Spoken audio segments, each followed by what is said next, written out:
Le journal 23h sur RTI1. Madame, monsieur, bonsoir. Les titres principaux de ce journal.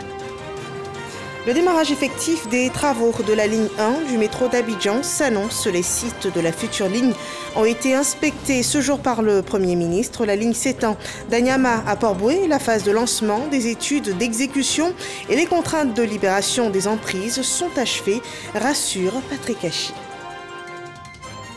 Crise de grippe aviaire dans des cas avicoles, dans des fermes avicoles à Grand-Bassam. Dans 50 élevages, des milliers de volailles ont été abattues et sont enfouies pour stopper la transmission. Une opération sous la supervision du sous-directeur de la santé animale. On voit cela dans ce journal. Et sur un autre front sanitaire, la Côte d'Ivoire, près de 700 personnes contacts du cas d'Ebola détecté le week-end dernier ont été vaccinées. Le pays dispose de 5000 doses de vaccins anti-Ebola pour circonscrire cette maladie. Bienvenue dans ce 23h. Le chef du gouvernement était sur les sites de la prochaine ligne de métro d'Abidjan. C'est une visite pour constater de visu les actes d'exécution du projet qui reliera les communes d'Anyama et de Port-Boué.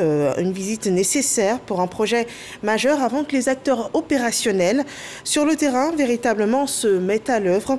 On le rappelle, cette ligne 1 du métro d'Abidjan est longue de 37,4 km et part du nord au sud de la capitale. Alexis Ouedraogo fait le point de cette prospection.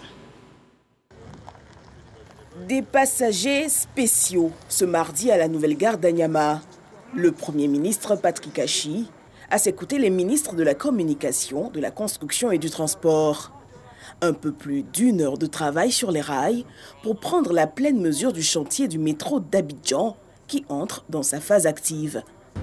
Sur l'instruction de M. le Premier ministre, on est en train de mener des réflexions avec le ministre de la Construction et les autres ministres concernés pour qu'il y ait une dimension beaucoup plus sociale en matière d'urbanisme pour développer autour du métro de nouvelles villes. De nouvelles villes qui pourraient bien prendre en compte une problématique actuelle, celle du décongestionnement du Grand Abidjan. Aujourd'hui, les possibilités que nous avons d'extension de la ville d'Abidjan, c'est Benjerville, c'est Songon, c'est Anyama et c'est Bassam. Donc c'est la périphérie de la ville d'Abidjan. Et à l'intérieur de la ville d'Abidjan, aujourd'hui, il n'y a pratiquement plus de possibilités. Alors que là, nous nous rendons compte qu'avec ce projet, nous pouvons tout à fait dégager du potentiel de construction dans la ville d'Abidjan. Donc c'est dans l'intérêt des populations qui seront plus proches, qui vont pouvoir se déplacer plus facilement. Long de 37 km, le métro d'Abidjan, au-delà de l'impact sur la fluidité routière, devrait booster l'économie des communes-gares et leurs premiers magistrats en ont pleinement conscience. Je pense que l'impact sera très important pour la population d'Anyama. Le projet du métro va nous apporter d'abord le développement parce que ça va créer des emplois. Ça va nous permettre aussi de moderniser un tant soit peu notre commune en termes de logement, en termes de structures commerciales, puisqu'Adjamé est une commune de commerce. Avec le démarrage imminent des travaux suite aux phases d'identification du tracé et des gares, l'heure est à la libération des emprises. Nous sommes venus avec bien sûr les ministres concernés, le ministre du Transport, le ministre de la Construction, mais également avec les maires qui ont sensibilisé les populations pour que les choses se fassent de la manière la plus humaine possible.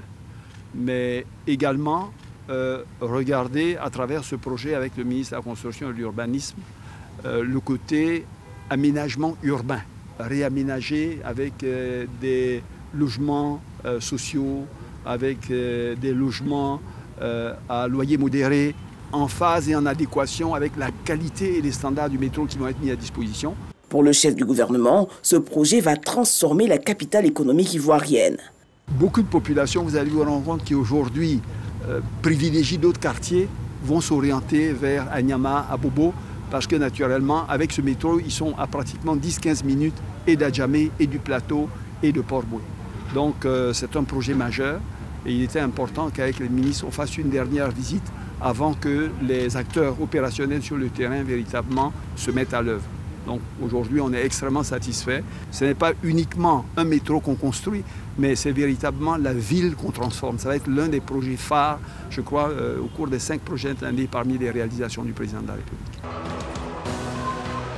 Le trafic du métro est prévu dès le démarrage à 500 000 passagers par jour, transportés par environ 20 rames qui circuleront toutes les 5 à 10 minutes en heure de pointe.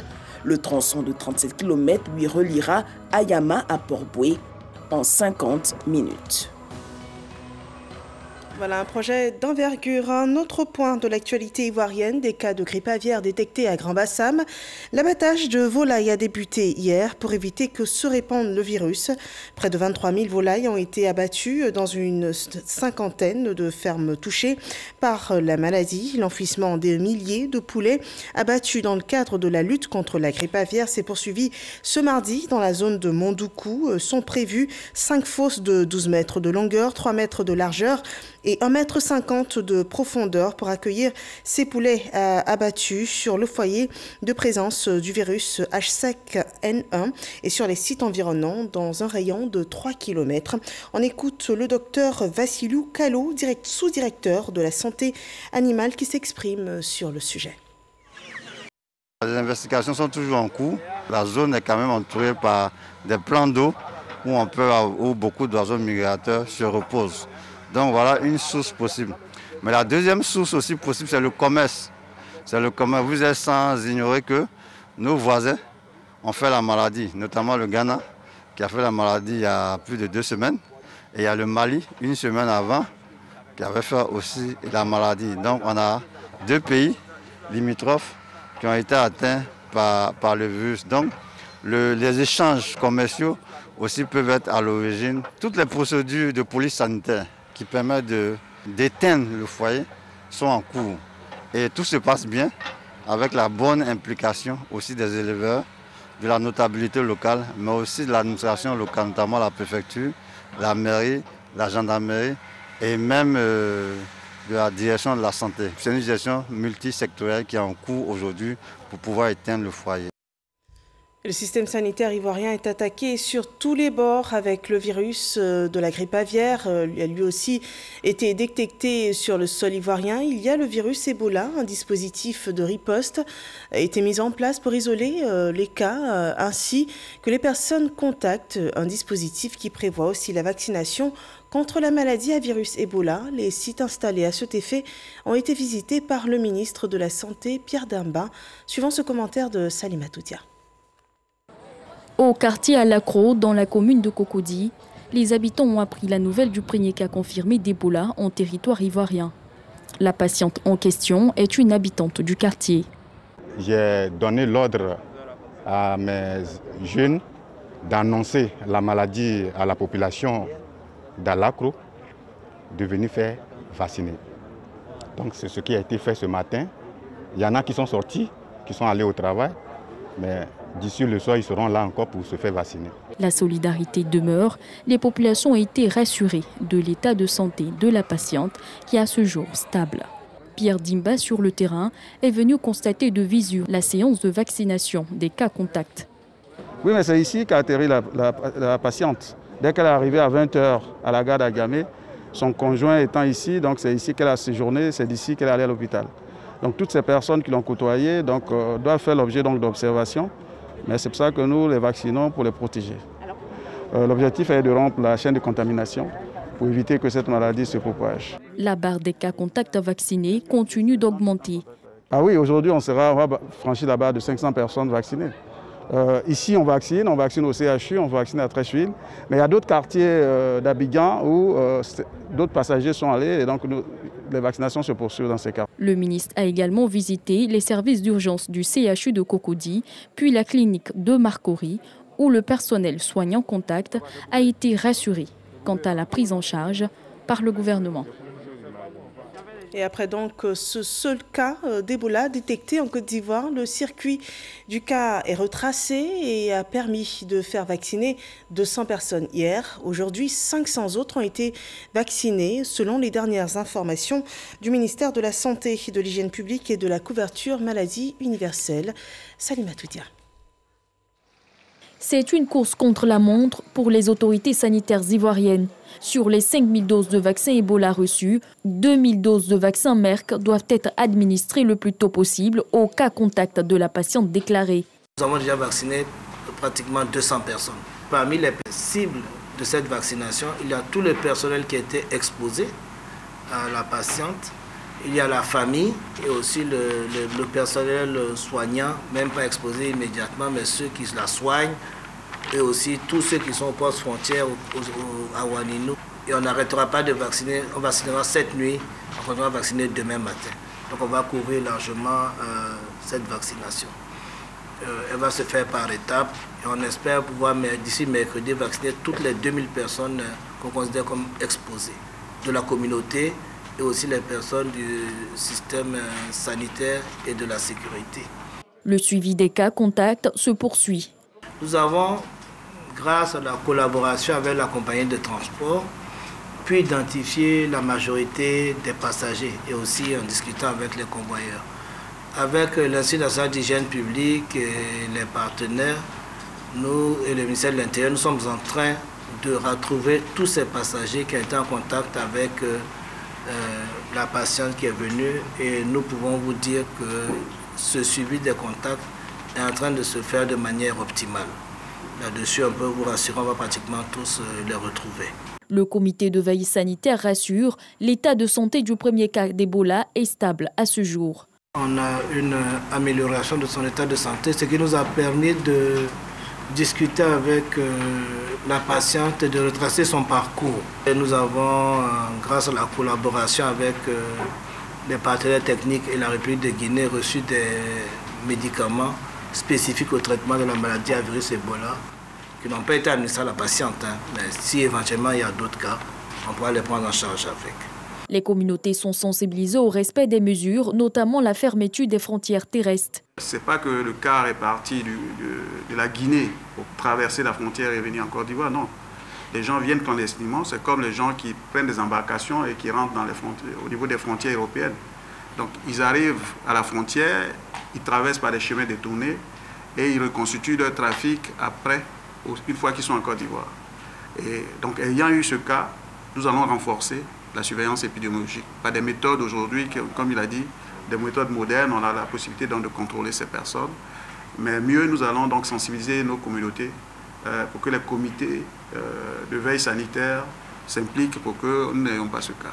Nous voulons vraiment dire que tous ceux qui voudraient donc s'aventurer à franchir la frontière dans ces mêmes conditions doivent être découragés. Pas inquiet, mais prudent, le gouvernement dans sa démarche invite les populations à faire confiance au système sanitaire. Et voilà donc sur les 2000 doses de vaccins anti-Ebola à faire administrer, 700 personnes ont été vaccinées à cette date. Faisons à présent le point des cas Covid en Côte d'Ivoire.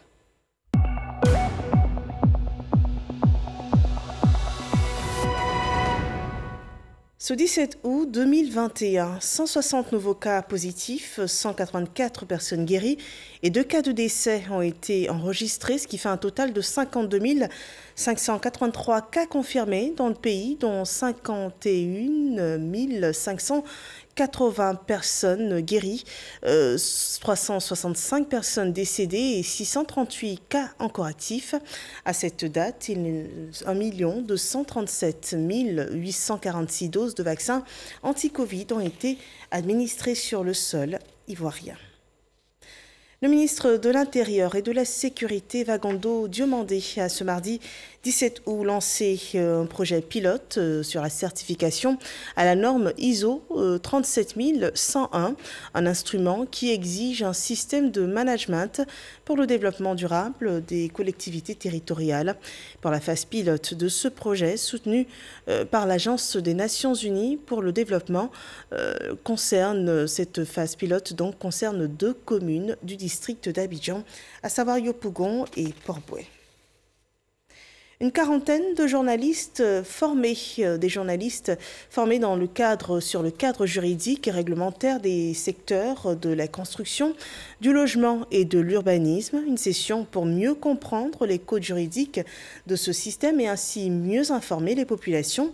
C'est l'initiative du ministère de la Construction, du Logement et de l'Urbanisme dont ont bénéficié une quarantaine de journalistes. Nous en parlons avec Cheikh Koné.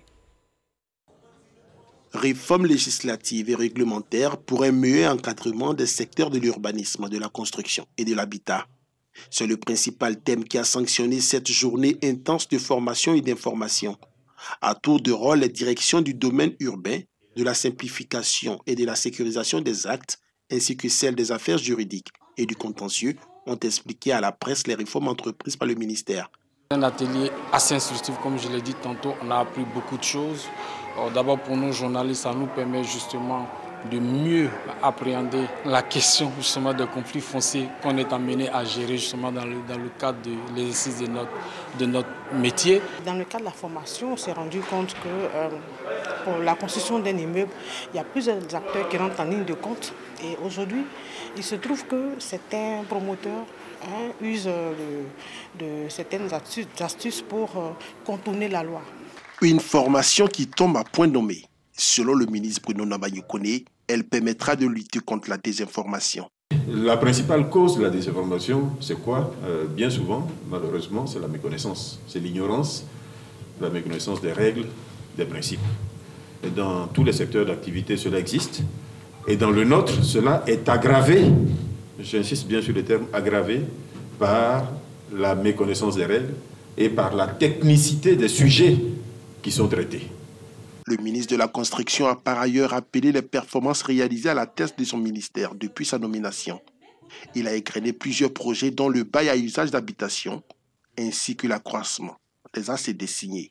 En 2020, nous avons signé au niveau ministériel plus de 17 000 ACD, là où la moyenne était de 5 500 ACD au cours des 5 années précédentes, c'est-à-dire depuis la réforme de l'ACD. Je vous invite à faire en sorte que nos populations aient désormais recours, ou systématiquement recours à ce contrat de bail type élaboré et mis sur le marché par le ministère. C'est un document qui est authentique, c'est un document qui est sécurisé. Nous avons voulu faire un prix forfaitaire qui est le même sur l'ensemble du territoire ivoirien. Ce prix, c'est 5 000 francs. Cette session de formation a enregistré la participation d'une quarantaine de journalistes. Elle entre dans le cadre d'une vaste campagne de communication auprès des populations. Le village d'Anyama à Djamé est en pleine transformation. Au nombre des infrastructures installées, il y a un foyer polyvalent pour les communautés de cette localité qui devront apprendre la cohésion. Laure Goretti et Moussa Konaté. Après le bitumage des voies, l'extension de l'électrification et l'adduction en eau potable, le village d'Anyama à Djamé a désormais un foyer polyvalent. La construction de l'édifice a coûté environ 200 millions de francs CFA et est inauguré par le gouverneur du district autonome d'Abidjan. C'est tout le village qui s'en réjouit à travers une journée d'hommage. Le chef Ténon Aboudou exprime sa gratitude pour ses actions de développement. C'est tout naturel. Quelqu'un qui fait quelque chose pour vous, si vous ne lui dites pas merci, c'est grave. Donc quand quelqu'un fait quelque chose pour vous, il faut toujours trouver l'occasion de lui dire merci. Voilà pourquoi nous avons organisé cette cérémonie pour dire non seulement merci à nos populations qui nous soutiennent, mais merci au ministre-gouverneur et merci au président de la République. Cette journée hommage dédiée au chef de l'État est un encouragement à continuer, selon le ministre-gouverneur du district d'Abidjan. Robert Begré-Mambé affirme que le président de la République sera toujours à leur côté pour booster le développement d'Anyama à Djamé. Pour cette belle initiative qu'ils ont prise d'inaugurer les réalisations qui ont été faites aussi bien par les chefs de l'État pour le compte du village que par le village lui-même à partir de ses fonds propres pour son propre compte. C'est un engagement citoyen qu'ils ont ainsi manifesté et je voudrais que ça serve d'exemple à beaucoup d'autres villages. Le chef de l'État fera le maximum pour aider tous les villages dans le district autonome d'Abidjan. Les villageois eux-mêmes peuvent prendre des initiatives et l'intervention de l'État renforce la qualité des infrastructures et des équipements. par la solidarité des cadres des villages. D'autres actions ont aussi été menées, telles que la construction d'une maternité. Cette journée d'hommage a été aussi l'occasion de vanter les valeurs culturelles du peuple Niang à travers un festival dénommé Festignan. Et s'il y a une valeur prônée dans la région du Nzi, c'est bien la cohésion sociale. Elle est prônée par les communautés Baoulé et Sénoufo de cette région. On le voit dans ce reportage de Jean-Marc Djadji. Des pas du Kapadjan, danse emblématique de la culture Sénoufo, exécutée à Dimbokro. Une chorégraphie pour célébrer la cohésion entre les autochtones Baoulé et ses allogènes Sénoufo. Comme symbole de leur union, Moussa Soro, nouveau chef Sénoufo de la région d'Unzi, est installé en présence des chefs coutumiers Baoulé et Agba, en provenance des départements de Bokanda et de Kwasi-Kwasi-Kro. Ils ont tenu à communier avec leurs voisins. À Dimbokro, c'est ce qui fait notre force. Les événements malheureux qui se passent dans le pays, Dimbokro a toujours été épargné grâce à cette cohésion, à cette symbiose au vivre ensemble que nous traitons. Les populations autochtones Baoulé nous ont toujours considérés comme des leurs. Après un hommage au défunt Premier ministre Amadou Gon Coulibaly pour son soutien à la communauté Sénoufo de Dimbokro, les cadres et élus locaux se sont engagés à pérenniser cet exemple de vivre ensemble. Vous avez suivi les messages et les discours qui ont été prononcés notamment par le chef, le porte-parole de la Chambre des rois et chefs traditionnels. Et vous l'avez vu également danser au rythme du balafon.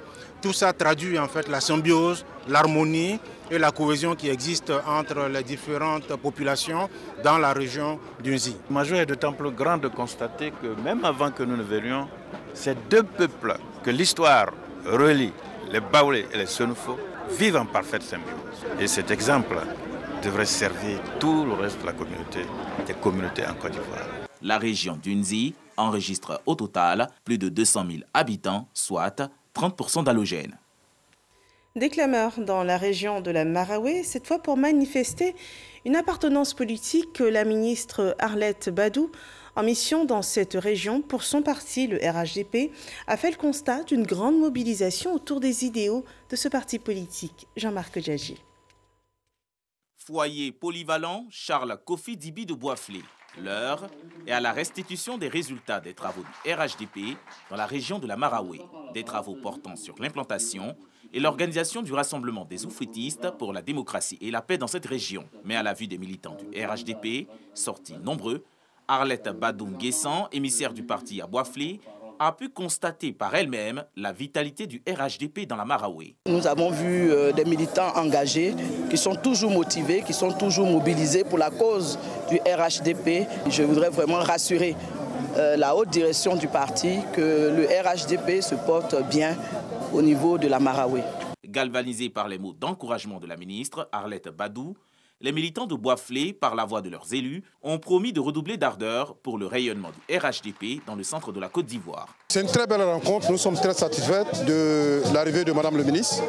Et nous avons travaillé durant quelques jours au compte du parti. Aujourd'hui, comme vous l'avez compris, Madame le ministre nous a dit qu'elle est très satisfaite du travail abattu. Nous sommes sur le terrain. Ado a déjà pris la Maraoué. La même ferveur a été observée dans les départements de Bonan et des Zouenoula, deux autres étapes de cette tournée de mobilisation de la ministre Arlette Badou dans la région de la Maraoué. L'engagement des militants RHDP jaugé dans une autre région, une autre mission du RHDP s'est rendue dans le Boclé pour galvaniser les militants. Le rapport de cette mission par Mahama Traoré. C'est le député Famoussa Coulibaly qui a conduit la mission du RHDP dans la région du Boclé. Durant 48 heures, les émissaires de la direction exécutive ont sillonné les départements de Fresco et de Sassandra pour échanger avec les responsables locaux, les délégués communaux et sous-préfectoraux. L'état de fonctionnement des instances locales est passé en revue. Objectif, réorganiser les bases pour une meilleure implantation du RHDP dans le Boclé en vue des futures batailles électorales. Aujourd'hui, le président dit lui laisser l'héritage à la Côte d'Ivoire. L'héritage préservé, d'abord un héritage. C'est-à-dire ce que le président Houphouët-Boigny a laissé. Cette Côte d'Ivoire où tout le monde se retrouvait. Et ça, on devrait donner cet exemple-là. On n'est pas confiné quelque part, ce n'est pas un parti des ressortissants du nord, de l'ouest, de l'est et du sud, mais c'est un parti qui regroupe toute la Côte d'Ivoire. Vous devez être fiers de cela. Et aujourd'hui, chacun doit prendre sa place dans la vie du parti. Famoussa Koulibaly n'a pas manqué de souligner que chacun des 150 comités de base que compte la région du Boclé doit tenir 2 réunions par mois, ce afin de maintenir la dynamique de mobilisation des militants.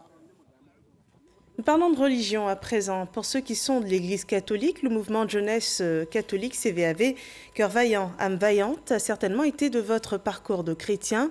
Ce mouvement est encore vaillant et accueille encore de nouveaux membres. À la paroisse Saint-Marc de Yopougon, ce sont 114 enfants de 4 à 14 ans qui ont été accueillis solennellement. Didier Nguessa.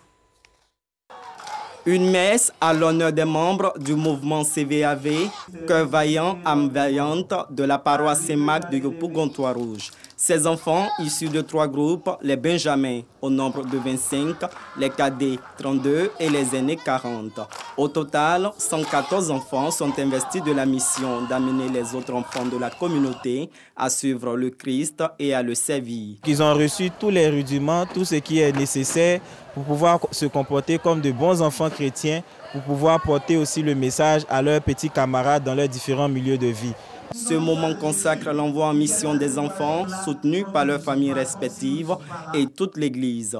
La prise de foulard est un engagement solennel devant leurs formateurs, les responsables ecclésiastiques et toute la communauté de la paroisse Saint-Marc à évangéliser dans l'amour de Dieu le Père, le Fils et le Saint-Esprit. On peut éduquer nos enfants en s'amusant, tout en mettant Christ devant, tout en inculquant certaines valeurs, à travailler bien, être propre, être bien éduqué, mais tout ça se fait dans la foi chrétienne. Ce mouvement CVAV de la paroisse Saint-Marc de Trois-Rouges existe depuis 1984 sous l'aumônerie du frère Raymond Taillé et est placé sous la tutelle du diocèse de Yopougon.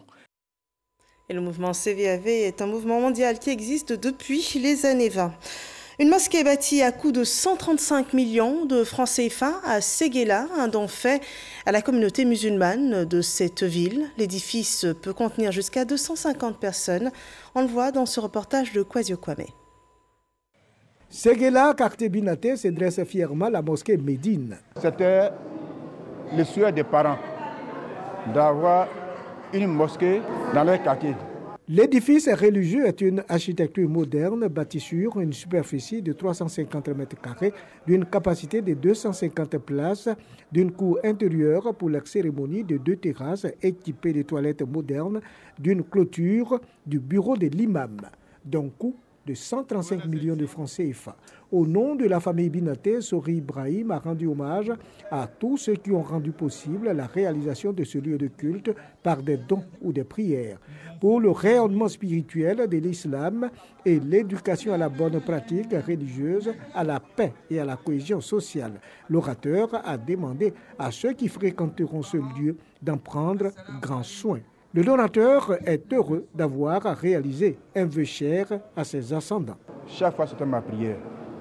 Et Dieu merci, on a pu faire la mosquée pour la famille Binaté, sans problème. Et ça n'arrive pas souvent. El Hadj Aboubakar Bakayoko, grand imam de Séguéla, a fait des prières pour la famille Binaté, pour la paix en Côte d'Ivoire et pour le président de la République. Enfin, le préfet de Séguéla a mis en mission l'ensemble des imams de la localité afin que cessent les parades avec des engins à 2 roues à l'occasion des mariages avec à la clé des pertes en vie humaine. Je pense que nous allons continuer de travailler dans le cadre du comité civilo-militaire pour mettre totalement fin à cette pratique. Les participants à cette rencontre religieuse sont venus de Mankono, Sifi et Séguéla, une rencontre qui se situe dans le cadre des retrouvailles annuelles de la famille Binaté.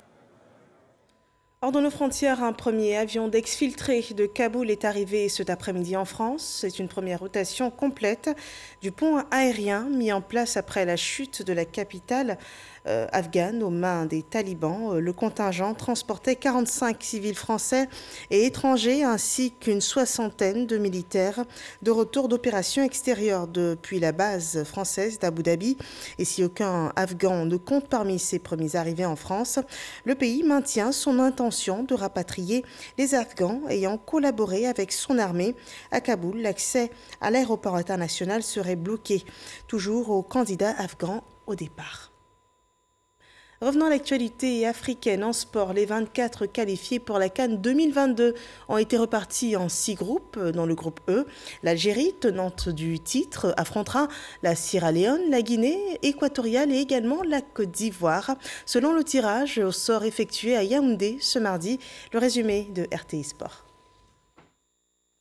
Ce sont les anciennes gloires du continent, Rabat Madjer, Didier Drogba, Samuel Eto'o et Asamoah Gyan, qui ont décidé du sort des 24 nations qualifiées pour la CAN de football qui se tiendra au Cameroun du 9 janvier au 6 février 2022. La Côte d'Ivoire a hérité de la poule E où elle affrontera l'Algérie, la Guinée équatoriale et la Sierra Leone. Pays hôte et quintuple vainqueur du trophée, le Cameroun évoluera dans la poule A en compagnie du Burkina Faso, de l'Éthiopie et du Cap-Vert. La poule B comprend le Sénégal, le Zimbabwe, la Guinée et le Malawi. La poule C est composée du Maroc, du Ghana, des Comores et du Gabon. Le Nigeria et l'Égypte sont les favoris de la poule D. La Tunisie, le Mali, la Mauritanie et la Gambie sont les équipes de la poule F. Le match d'ouverture opposera le Cameroun et le Burkina Faso. Voilà qui met un terme à cette édition d'information. Merci de l'avoir suivi. Excellente suite des programmes sur RTI.